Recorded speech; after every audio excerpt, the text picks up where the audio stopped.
assim: ainda que eu ande pelo vale da sombra da morte, não temerei mal nenhum, porque tu estás comigo. Queridos, esses vales aí, todos nós passamos. Ninguém vive sem os vales. É o vale, sabe de quê? Das provações, das tribulações. Cada um de nós temos provas. Somos provados. Amém. Cada um de nós passa por tribulações, provações tremendas. Mas tem uma coisa boa através disso aí. Sabe o quê? É através das provações que eu vou conhecer quem é o meu coração. E é o momento de quê? Do meu crescimento. É o momento, irmão, de me purificar o coração. É o momento de eu ter intenções melhores para com Deus. E quando eu choro na presença de Deus, quando você derrama as lágrimas na presença de Deus, você está caminhando para o reino dos céus. Glória a Deus. Meus irmãos, existe uma quinta porta. Essa quinta porta é a porta do monturo. O que será que pode ser essa porta do monturo, meus irmãos? É remover o lixo. Eu gostaria que alguém abrisse lá em Filipenses capítulo 3, pegando ali o seu versículo de 7 a 9, e se coloque de pé, irmão e irmã, leia para nós, por favor. Filipenses capítulo 3, do versículo 7 até o 9. Olha o que aconteceu com este homem. Veja que coisa maravilhosa, espetacular, esse homem fez.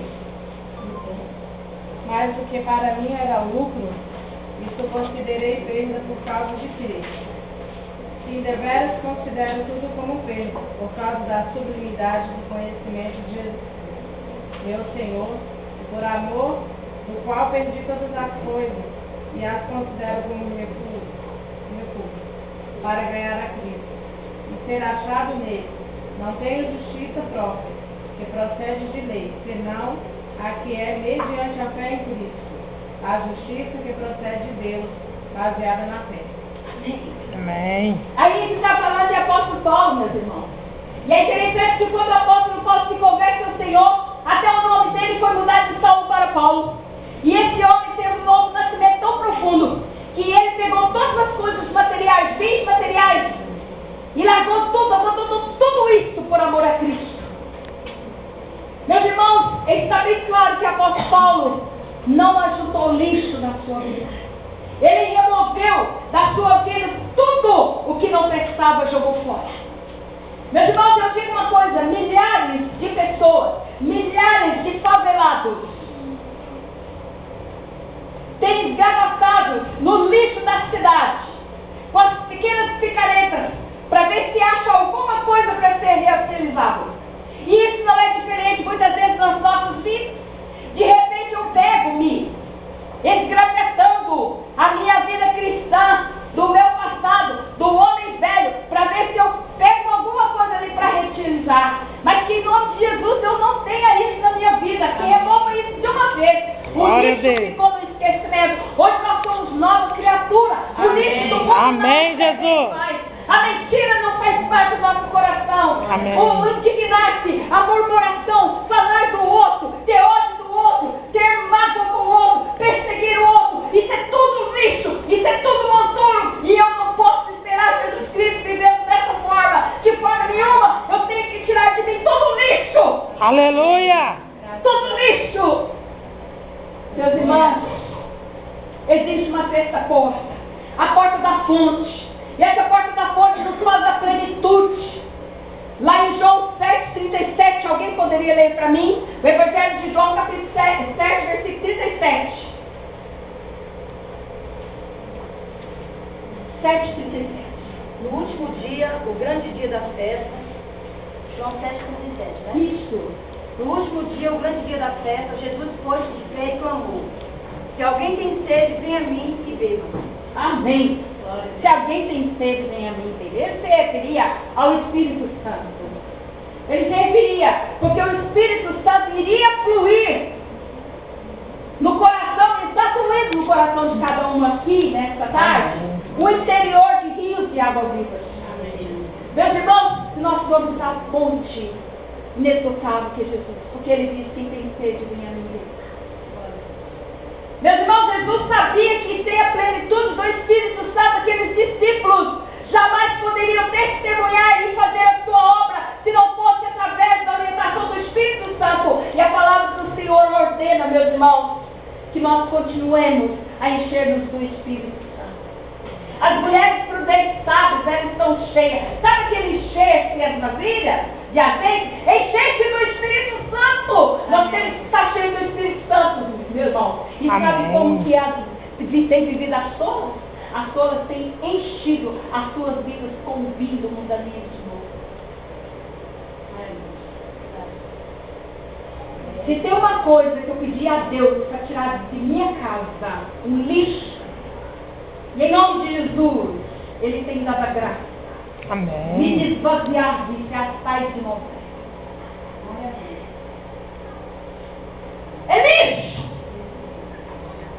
De repente você está produzindo a amante que ficou com o homem e contra ele. São lixos, meus irmãos, que nós temos que estar tão firmes esperando por isso. Amém. Porque Jesus vem e pode ser de surpresa para mim. Isso é verdade. Meus irmãos, sétima porta. Porta das águas. Quando se fala água, lembramos de purificação. A palavra de Deus é uma água que purifica.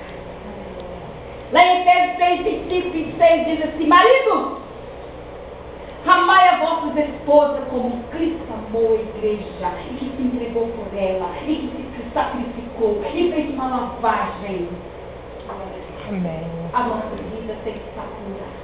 Então, se a palavra do Senhor é água que purifica, que tomamos banho nessa palavra todos os dias, que seja o nosso banho diário nas verdades de Deus, meditando na palavra, todo tempo, porque Jesus Cristo diz lá em João 5,39, examinai essa escritura, porque julgai ser nela a vida eterna, e são elas que de mim testificam. Se você quer me conhecer, leia a palavra. Se você quer crescer, passar pela porta das águas, leia a palavra, tome esse banho todos os dias, mas leia, se alimenta da palavra, porque fazendo isso, você vai tirar toda a sua sujeira, você estará purificado diariamente pelos pecados que tem acumulado. Glória a Deus. Nós pegamos, mas quando nós vamos à fonte responsável, quando nós lemos a palavra, viu, jovem? Lê a palavra, traz a Bíblia no meio das apostilas do que vocês estão estudando. Mas Amém. seja prioridade.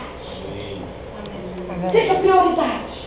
Porque assim a vasilha de vocês vão estar cheia, amém? Amém. Oitava porta é a porta dos cavalos. É até interessante falar isso, né? Mas isso significa aqui, meus irmãos, desembaraçar dos carros. A palavra de Deus lá em Mateus capítulo 11, versículo 28, diz assim: vinde a mim, vós que estáis cansados e sobrecarregados, eu vos aliviarei.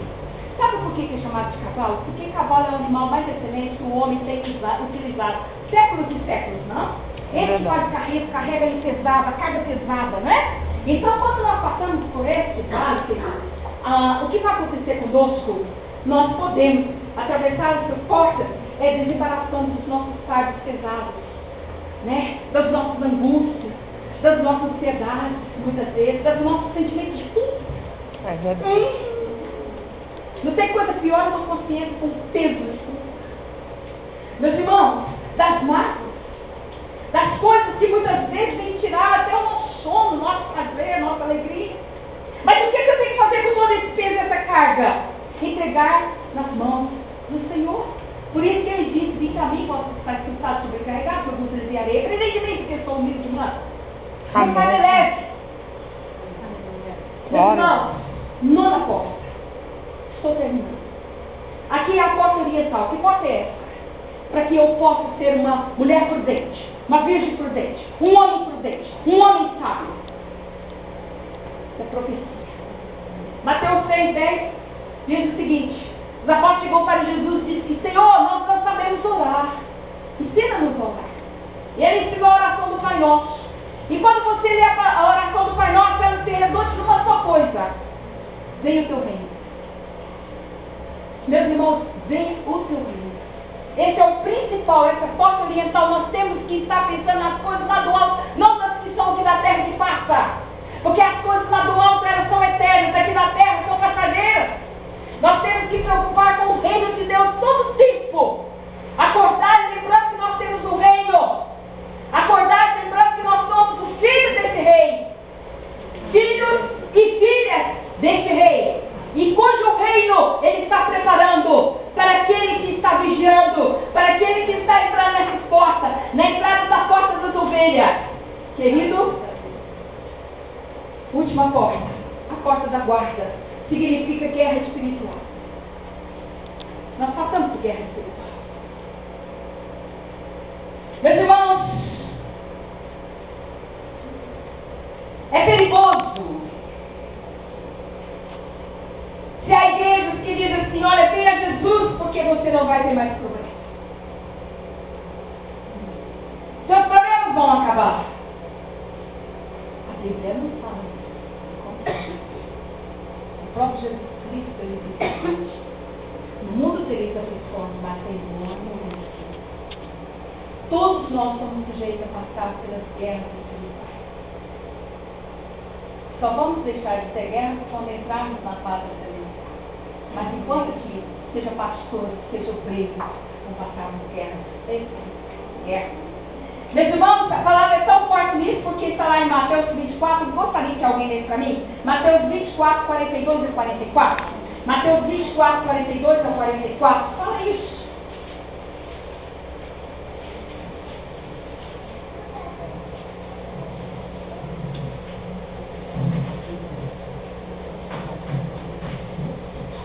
Portanto, vigiai, porque não sabeis em que dia vem o vosso Senhor. Mas considerai isso, se o pai de família soubesse a hora que viria o ladrão, vigiaria e não deixaria que fosse arrombada a sua casa. Por isso, ficai também vós apercebidos, porque a hora em que não cuidais, o Filho do Homem virá. Amém. Então nós temos aí que vigiar, porque o Senhor, quando menos você espera, Ele voltará. Meus irmãos, acredito que Jesus já está na posição, Ele está só esperando a ordem do Pai Amém. dele, que vai buscar na igreja. Amém. Glória a Deus. Meus irmãos, a batalha se trava nas regiões celestiais. E se eu não estiver vigiando, orando o tempo todo, eu não vou.